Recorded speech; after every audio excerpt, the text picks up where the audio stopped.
بہت سارے بھائیوں کے سوالات ہیں. اب تمام سوالوں کا جواب یہاں دینا پاسبل نہیں ہے، لیکن چند ایک سوال ہمیشہ ہم یوٹیوب وغیرہ پہ سنتے ہی رہتے ہیں. بہت سارے ایسے لوگوں کو علم بھی ہوگا، لیکن بہت سارے ایسے لوگ لامعلوم ہیں، ان کو پتہ نہیں ہے. مفتی صاحب نے جو کہہ دیا بس وہ پتھر کی لکیر بن جاتی ہے. جائے کہ مفتی صاحب قرآن سے بتائے یا نہیں بتائے، حدیث سے بتائے یا نہیں بتائے. حدیث بھی بتائے تو پتہ نہیں وہ حدیث صحیح ہے ضعیف ہے، اس حدیث کے بارے میں حکم کیا یہ نہیں بتاتے، اور ہم پوچھتے بھی نہیں، ہماری یہ کمی ہے. تو سوالات یہ ہے کہ قربانی اور عقیقے میں کیا فرق ہے. پہلا بنیادی فرق سمجھیے. بہت سارے ایسے لوگ ہوں گے جو ابھی قربانی جیسے ایک عظیم سنت میں اس چیز کو شامل کر دیں گے، اور سوال بھی کیا ہوں گے کئی علماء سے، جواب بھی ملا ہوگا. یہ جواب سنیں قرآن و حدیث کا.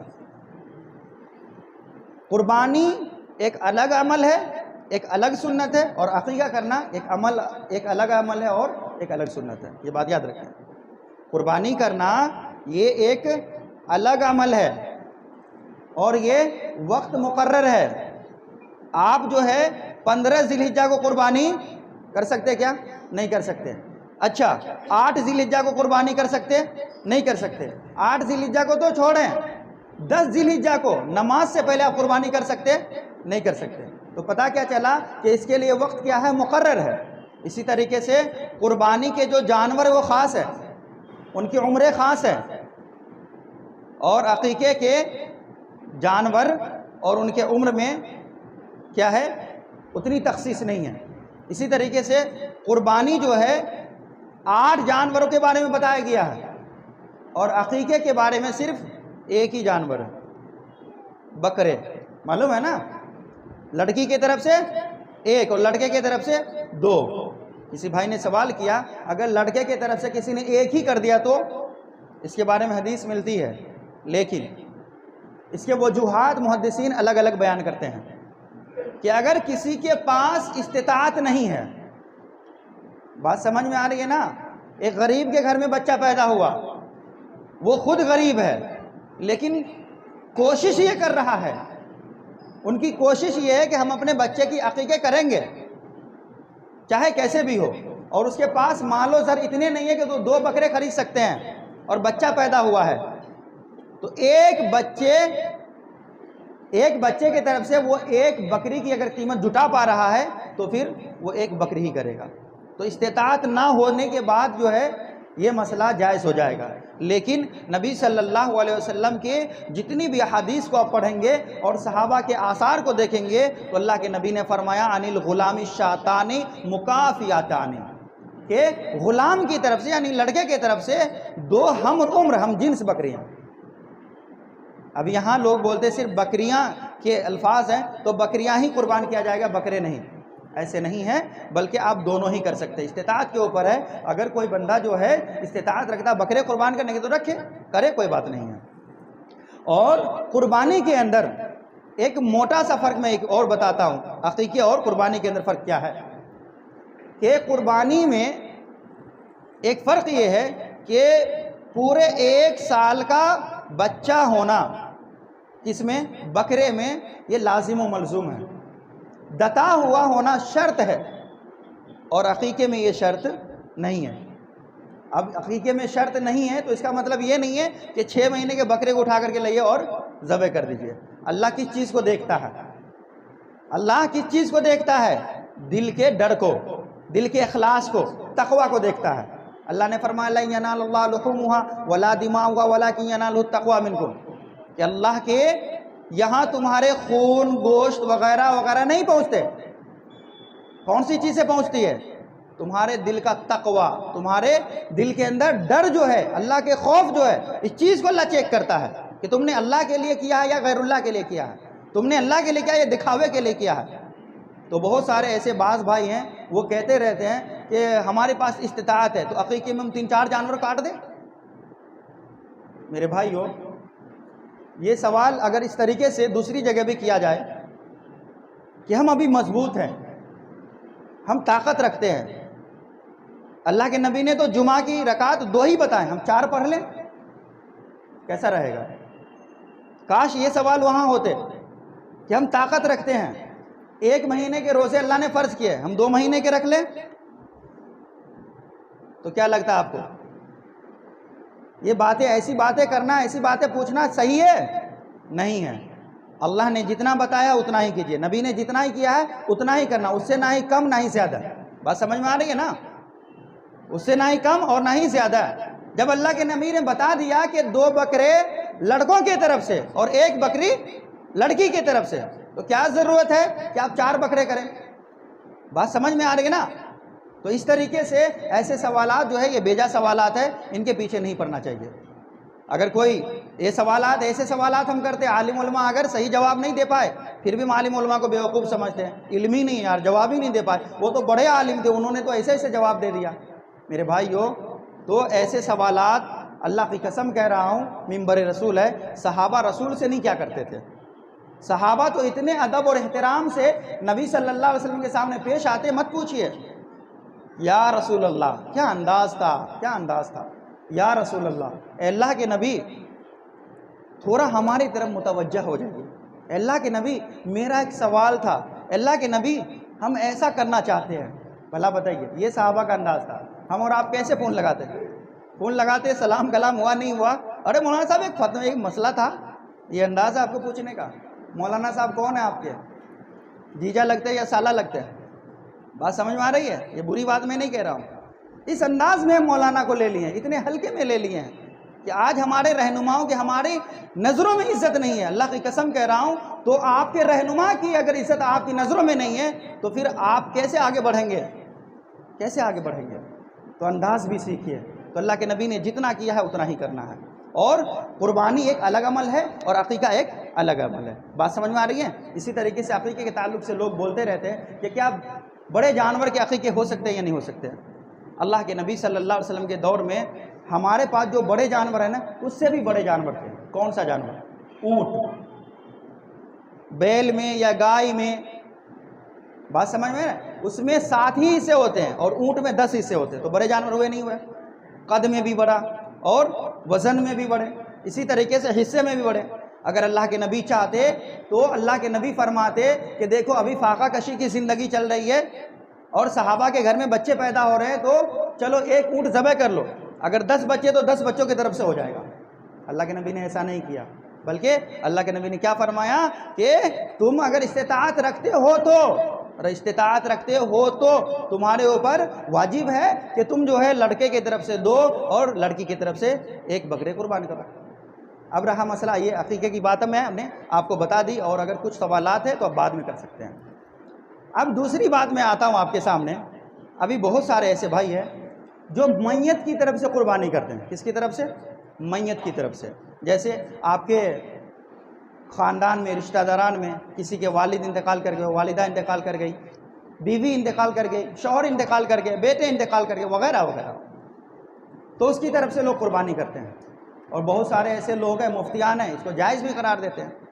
کبھی آپ یہ سوال انصاف کے ساتھ کیجئے کہ مفتی صاحب آپ نے جو جائز کہا ہے، اس کے لیے قرآن میں کوئی ایک آیت ہے؟ نبی صلی اللہ علیہ وسلم کی حدیث میں کوئی ایک حدیث ملتی ہے؟ تو ہمیں دے دیجئے۔ یہ نہیں کیجئے کہ ہاں ملتی ہے، ہم نے کہہ دیا ہاں اور آپ چپ چاپ چلے گئے، نہیں، دے دیجئے، بتا دیجئے، دکھا دیجئے، لکھ کر کے دے دیجئے، واٹس ایپ پہ آپ حدیث بھیج دیجئے، تو مفتی صاحب کی جو اصلیت ہوگی نا سامنے آ جائے گی آپ کو۔ آئینہ کب سچ بتاتا ہے؟ جب آپ آئینے کے سامنے کھڑے ہوتے ہو۔ آئینے کے دائیں بائیں کھڑے رہیں گے تو آئینہ سچ نہیں بتائے گا۔ تو اس لیے مفتی صاحب کو آئینہ بنا لیجئے اور سامنے کھڑے ہو جائیے، دیکھیں مفتی صاحب کی اصلیت باہر آ جائے گا۔ اللہ کی قسم کھا کر کے کہتا ہوں، منبر رسول ہے، اللہ کے نبی صلی اللہ علیہ وسلم نے نہ ہی ایسا عمل کیا ہے، نہ ہی کسی کو ایسا حکم دیا، نہ ہی صحابہ نے ایسا عمل کیا، نہ ہی کسی کو حکم دیا کہ وہ میت کی طرف سے قربانی کرے، وہ میت کی طرف سے قربانی کرے۔ بلکہ اللہ کے نبی صلی اللہ علیہ وسلم نے کیا فرمایا؟ اذا مات الانسان انقطع عنہ عملہ، کہ جب انسان مر جاتا ہے، ابن آدم کا انتقال ہو جاتا ہے، انقطع عنہ عملہ، تو ان کے تمام اعمال کاٹ دیے جاتے ہیں، کٹ جاتے ہیں۔ قطع یقطع مطلب ہوتا ہے کسی جھاڑ کو کاٹنا۔ بات سمجھ میں آ رہی ہے نا؟ قطع الشجرۃ، درخت کا کاٹنا، تو اسی طریقے سے اعمال کاٹ دیے جاتے ہیں، نیٹ ورک توڑ دیے جاتے ہیں. اب نیٹ ورک نہیں ملنے والے جیو کے، نہیں ایئرٹیل کے، کہ اس سے آپ فون لگا کے بات کر سکتے ہیں. وہ اتنے بے بس ہو جاتے ہیں مردہ کہ وہ صحیح سے اپنے سے اٹھ کے غسل بھی نہیں لے سکتے. غسل لینا تو دور کی بات، سانس بھی نہیں لے سکتے ہیں. اللہ کے نبی نے فرمایا کہ تمام اعمال کاٹ دیے جاتے ہیں الا من ثلاثہ، لیکن 3 اعمال ایسے ہیں جن کے ثواب ان تک پہنچتا رہتا ہے. پہلی بات کیا ہے کہ اگر وہ شخص نیک تھا، اچھا انسان تھا، بھلا انسان تھا، نیکیوں کے طرف لوگوں کو بھی بلاتا تھا، خود بھی نیکیاں کیا کرتا تھا، تو ان کے جو نیکی کیے ہوئے اعمال دنیا میں بچ گئے ہوئے ہیں. جیسے اللہ کے راستے میں اس نے اللہ کا گھر بنا دیا. وہ انسان تو مر گیا، ان کا انتقال ہو گیا، لیکن اللہ کا گھر تو ہے. اس گھر میں جب تک عبادتیں ہوتی رہیں گی، ان تمام عبادتوں کا، تمام رکوع و سجود کا، تمام دعا و مناجات کا ثواب اس میت تک پہنچے گا. اسی طریقے سے اس نے کسی کی ایسے کام کروا دیے جو کہ وہ نیکی کی طرف بلانے والا کام ہے، برائی کی طرف نہیں، نیکی کی طرف بلانے والا کام ہے. جب تک کہ وہ کام دنیا میں ہوتے رہیں گے تو اس کو اس کا ثواب ملتا رہے گا. یہ بات یاد رکھیے. اس لیے نیک بنیے، اچھے بنیے. ایسے مت بنیے کہ مر جائے تو لوگ بولے کیا، اچھا ہوا مر گیا، اچھا ہوا مر گیا. ایسے نہیں، نیک اعمال کر کے جائیے، اچھے اعمال کر کے جائیے. اسی طریقے سے اللہ کے نبی نے فرمایا کہ دوسری چیز جس کا ثواب میت کو پہنچتا ہے تو وہ ولد صالح یدعو لہ، نیک اولاد. ایسی اولاد جو ماں باپ کے لیے یہ، یا پھر اسی طریقے سے اپنے فوت شدگان کے لیے دعائیں خیر کرے تو ان کو ان کا ثواب پہنچے گا. اب یہاں سوال یہ ہے کہ بھائی اولاد نیک بھی تو ہونی چاہیے. صرف جنازے دینے تھے تو اس دن ہی ٹوپی لگا کر کے پہلی سب میں نظر آ رہے تھے، پھر جنازے کے بعد 5 اوقات کی نماز ہے، یوں ہی آتی ہے جاتی ہے. ظہر اثر ادھر ادھر، مغرب میں تھے نہیں، عشاء میں سو گئے، فجر میں جگے نہیں. یہ حال ہے. تو پھر ایسی اولاد ایک مرتبہ نہیں، کروڑوں مرتبہ عمرے اور حج میں جا کر کے دعائیں کر لے، خود ان کے اعمال قبول نہیں ہو رہے اللہ کے پاس، تو پھر بھلا میت کو کیا ثواب پہنچے گا. تو نیک اولاد بنائیے، اچھی اولاد چھوڑ کے جائیے، دین کے حامل اولاد چھوڑیے. آج تو معاملہ یہ ہو گیا ہوا ہے کہ ابھی ہم نے مدرسہ کھولا ہوا ہے اور مدرسے میں ہم آپ سے گزارش کریں اپنے بچوں کو ڈالیے، لیکن آج تک آپ کے کانوں میں جوں نہیں پڑ رہے ہیں. جن کے بچے کچھ پڑھ بھی رہے ہیں، اب اسکول چالو ہو گئے، اب وہ اسکول کی طرف بھاگ رہے. ایسا لگ رہا ہے کہ اسکول میں اگر نہیں پڑھے بچے تو جنت ملے گی ہی نہیں. اللہ کے نبی کے دور میں بھی اسکول اور کالجز تھے، یونیورسٹیز تھے، لیکن صحابہ نے کیا کیا، دین کو پکڑا، محمد رسول اللہ کے دامن کو پکڑا، قرآن کی آیت کو پکڑا. تو اللہ نے کیا فرمایا، رضی اللہ عنہم ورضوا عنہ، اللہ ان سے راضی اور یہ اللہ سے راضی. اور ہم کیسے ہیں، بل تؤثرون الحیات الدنیا، تم تو ایسے ہو کہ صرف دنیا کو ترجیح دیتے ہو، والآخرۃ خیر وابقیٰ، جبکہ آخرت کی زندگی، بقا کی زندگی، ہمیشگی کی زندگی ہے. تو دین کو ترجیح دیں، دین کو ترجیح دیں، اچھی اولاد پیدا کریں، اچھی اولاد چھوڑیں جو آپ کے لیے دعائے خیر کرے، اپنے بھائیوں میں کسی کا حق نہ دبائے. ایسی اولاد چھوڑیں. ایسے جائیداد بھی چھوڑ دیے، کچھ بھی چھوڑ دیے تو وہ حق انصاف کے ساتھ سب کو بانٹ کر کے دے دے. ایسی اولاد چھوڑیں. نہیں تو میرے بھائیو، ایسی اولاد ہم چھوڑ کے جائیں گے کہ ہمارے مرنے کے بعد ہمیں ہی گالیاں دے، تو پھر سمجھیے ہماری زندگی تو خطرے میں ہے ہی ہے، بچوں کی زندگی بھی خطرے چھوڑ کے جا رہے ہیں. اس لیے نیک اعمال خود کر جائیے، اور اگر چھوڑ کے جا رہے ہیں تو نیک اولاد چھوڑ کر کے جائیے. بات سمجھ میں آ رہی ہے نا؟ چلیے دوسری طرف ہم بڑھتے ہیں، وقت نہیں ہے چونکہ. تو میت کی طرف سے صدقات و خیرات کرنا یہ نبی کی سنت سے ثابت ہے، قربانی کرنا نہیں. یہ بات یاد رکھیے، اس کی کوئی ایک دلیل نہیں ہے. اگر کسی کے پاس ایسی حدیث ہو تو جس طریقے سے میں یہاں بیان کر رہا ہوں، آپ کو حکم دے رہا ہوں کہ قربانی کی طرف، میت کی طرف سے قربانی جائز نہیں ہے، اسی طریقے سے انشاءاللہ میں رجوع بھی کر لوں گا. ایک بھی حدیث نہیں ہے. ایک حدیث ملتی ہے، حضرت علی رضی اللہ تعالیٰ عنہ کی طرف منسوب ہے. اس کے ایک راوی ابو الحسنہ کے بارے میں امام بخاری کہتے کہ میں نے پوچھا علی ابن مدنی سے، اور علی ابن مدنی جرح و تعدیل کے بہت بڑے امام ہیں. وہ کہتے ہیں کہ ابو الحسنہ کا کچھ عطا ہی پتہ نہیں کہ اس کا نام کیا ہے. ابو الحسنہ جو یہ تو کنیت ہے، لقب ہے، لیکن اس کا اصل نام کیا ہے یہ پتہ ہی عطا نہیں ہے. یہ کہاں کا رہنے والا تھا، کہاں پڑھا نہیں پڑھا، یہ مجہول راوی ہے. لہذا وہ روایت ضعیف نہیں، سخت ضعیف ہے. اس لیے ضعیف روایتوں سے استدلال کرنا صحیح نہیں ہوتا، تو میت کی طرف سے صدقات و خیرات کرے، قربانی نہ کرے۔ علماء کے فتاوے مل جائیں گے آپ کو، میں علماء کے فتاوے نہیں دے رہا ہوں، نبی صلی اللہ علیہ وسلم کی حدیث بتا رہا ہوں۔ اسی طریقے سے ایک اور مسئلہ ہے، بہت سارے بھائی جو ہے ابھی بھینس کی قربانی کر رہے ہوں گے، کٹے کی قربانی کر رہے ہوں گے، بہت سارے علماء جو ہے اس میں جائز بھی کہتے ہیں، بہت سارے علماء ناجائز بھی کہتے ہیں، یہ بات صحیح ہے نا؟ اب ایک گروہ جو علماء کا ہے جو کہتے ہیں جائز ہے، وہ اہل لغت کی جو لغت ڈکشنری ہے ان الفاظ کے تعین کے ساتھ کہتے ہیں۔ عربی ڈکشنری میں جو لغت ہے تو وہ ڈکشنری لغت میں کیا لکھا ہوا ہے، الجاموس نوع من البقر، کہ یہ بھینس جو ہے یہ گائے کے مانند ہے، گائے کی جیسی ہی ہے، لیکن اس میں فرق بھی ہے، اس چیز کو بھی وہاں اگر لکھ دیتے تو اچھا ہوتا۔ کیسے؟ گائے جو ہے پانی سے بھاگتی ہے، پانی اگر ڈال دیجیے اس کے اوپر تو بھاگ جائے، اور بھینس پانی کو پسند کرتی ہے۔ بھینس کے مقابلے میں گائے کم کھاتی ہے، بھینس کا دودھ موٹا ہوتا ہے، گائے کا دودھ پتلا ہوتا ہے۔ یہ بات سمجھ میں آ رہی ہے نا؟ اسی طریقے سے ان کے گوشت بھی کھانے میں الگ الگ ڈیفرنٹ جو ہے یہ لذت کے اعتبار سے ہے۔ بھینس کا گوشت لال ہوتا ہے اور گائے کا گوشت وائٹنس کے اوپر ہوتا ہے، تو بہت سارے فرق ہے اس میں۔ ایک تو یہ ہے، تو یہ کہتے ہیں ایک طرف کے علماء کہ چونکہ بھینس کے اوپر بھی زکوٰۃ ہے اس لیے اس کی بھی قربانی جائز ہے، زکوٰۃ ہے تو جائز ہے۔ اس بات کو موٹے انداز میں سمجھ لیجئے، ہر وہ چیز چاہے جائیداد کی شکل میں ہو، مویشیوں کے شکل میں ہو، یا اسی طریقے سے پراپرٹیز کے شکل میں ہو، پیسے کے اور کرنسیز کے شکل میں ہو، سونے چاندی کے اعتبار سے اس کے شکل میں ہو، ہر وہ چیز جو کہ زکوٰۃ کے نصاب تک پہنچے، جن سے آپ کو فائدہ ہو رہا ہے، تو ہر اس چیز کے اوپر زکوٰۃ ہے۔ صرف مویشی اور کٹے کے اوپر ہی زکوٰۃ نہیں ہے، سمجھ رہے ہیں نا؟ صرف مویشی اور کٹے کے اوپر ہی زکوٰۃ نہیں ہے، اس کا میں جواب دے رہا ہوں کہ ہر وہ چیز اگر آپ نے ڈیلنگ کی ہوئی ہے، بائک خریدتے ہیں بیچتے ہیں، گاڑیاں خریدتے ہیں بیچتے ہیں، اور اس سے آپ کو منافع ہو رہا، اس کے اوپر ہولانِ ہول یعنی ایک سال گزر گیا اور زکوٰۃ کے نصاب کو آپ کے مال پہنچ گئے تو اس کے اوپر بھی زکوٰۃ ہے۔ اسی طریقے سے پراپرٹی ہے، آپ پراپرٹی سے کماتے ہیں، یہی دھندا آپ کا، تو پراپرٹی میں بھی آپ کے اوپر زکوٰۃ ہے جب وہ ہولانِ ہول کو پہنچ جائے۔ تو مویشی پالتے تو مویشی میں بھی زکوٰۃ ہے۔ اسی طریقے سے نیل گائے اگر آپ پالتے ہیں، یہاں تو خیر بین ہے، لیکن اگر پالتے ہیں اور وہ بھی اگر ہولانِ ہول کے تحت زکوٰۃ کے نصاب کو پہنچے تو اس کے اوپر بھی زکوٰۃ ہے۔ لیکن نیل گائے کی قربانی ہے کیا؟ نہیں۔ ہرن کی قربانی ہے کیا؟ نہیں۔ گھوڑے حلال ہے، گھوڑے حلال ہے، اس کی قربانی ہے کیا؟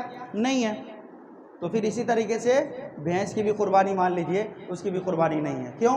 اللہ کے نبی صلی اللہ علیہ وسلم کے دور میں یہ جانور نہیں پائے جاتے تھے، صحابہ کے دور میں نہیں پائے جاتے تھے، عمر ابن عبدالعزیز رحمۃ اللہ علیہ کے دور میں یہ جانور پائے گئے۔ علماء امت نے اس کو بیٹھ کر کے ان کے دودھ کو ٹیسٹ کیا، اسی طریقے سے ان کے اور بہت سارے اوصاف دیکھے، تو علماء امت کا یہ اجماع ہوا کہ یہ جانور حلال ہے۔ کیا کہا؟ حلال ہے یہ جانور، قربانی کے لیے جائز نہیں کہا۔ یہ جو ہے علماء یہاں ڈنڈی مار دیتے ہیں، یہ باتیں بتاتے ہی نہیں ہیں، اپنی ضد کو سامنے رکھنا ہوتا ہے، مسلک کو ثابت کرنا ہوتا ہے، تو علماء ڈنڈی مار دیتے، یہ باتیں نہیں بتاتے۔ علماء امت کا یہ اجماع ہوا کہ یہ اس کے دودھ بھی حلال، اس کے گوشت بھی حلال ہے، اس کا کھانا خرچہ بھی کیا ہے؟ یہ حلال ہے، اس کو پال بھی سکتے ہیں، تو اس کے اوپر اجماع ہوا۔ تو یہ جانور حلال ہے، اس میں کوئی شک و شبہ نہیں ہے، لیکن اس کی قربانی نہ کرے تو زیادہ بہتر ہے۔ قرآن مجید کے اندر آپ پڑھیں گے تو ہر جگہ یہ آیت کریمہ ملیں گی، یا ایھا الذین آمنوا اتقوا اللہ، آمنوا اتقوا اللہ، آمنوا اتقوا اللہ، اے ایمان والو تقوی اختیار کرو، تقوی اختیار کرو۔ تقوی کیا ہوتا ہے؟ ایمان والے پہلے سے، تقوی کیوں؟ تو مطلب کیا ہے کہ مزید ایسی چیزیں جن کا حکم قرآن و حدیث میں صاف نہیں ہے، تو تقوی یہ کہتا ہے کہ ان چیزوں سے بچا جائے۔ تقوی کیا کہتا ہے؟ ان چیزوں سے بچا جائے۔ جبکہ قرآن مجید کے اندر اللہ رب العالمین نے 8 قسم کے جانوروں کو بتا دیا ہے، کھول کھول کر کے آئینے کے طرح صاف کر دیا ہے کہ انہی جانوروں کو تم قربانی کرو۔